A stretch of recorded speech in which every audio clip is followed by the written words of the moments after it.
Girl disappear ஆன அப்புறம் கார்த்திக்கும் நந்தினியும் ஒன்னும் பேச முடியாம சைலண்டா நிக்கறாங்க. நந்தினி வால்ல இருந்த அந்த போட்டோவை எடுத்து பாக்கறா. அதுல அந்த பொண்ணு மட்டும் இல்ல, கார்த்திக்கும் நந்தினியும் கூட அந்த போட்டோல இருக்கிற மாதிரி தெரியுது. இது இப்பதான் எடுத்த மாதிரி இருக்குன்னு நந்தினி வாய்ஸ் நடுங்குது. சடனா ஸ்கூல் பெல் தன் தன்னுன்னு அடிக்குது. ஹோல் பில்டிங்கும் ஷேக் ஆகுது. கார்த்திக் டோரை திறக்க ட்ரை பண்ண ஓப்பனே ஆகல. அவன் திரும்ப நந்தினிய பார்க்க போகும்போது அந்த போட்டோ ஃப்ரேம் கீழே விழுந்து உடைஞ்சிடுது.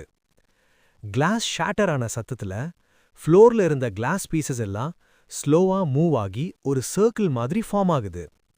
அந்த சர்க்கிள் சென்டர்ல கருப்பு தண்ணி மாதிரி ஒரு ஷேடோ ஸ்ப்ரெட் ஆகுது. ஷேடோக்குள்ள இருந்து அந்த சிறுமியோட வாய்ஸ் மட்டும் கேக்குது. இங்க வந்தவன் யாரும் வெளியில போகல. இப்போ உங்க டர்ன். இதுக்கப்புறம் என்ன நடந்துச்சுன்னு தெரியணும்னா சப்ஸ்கிரைப்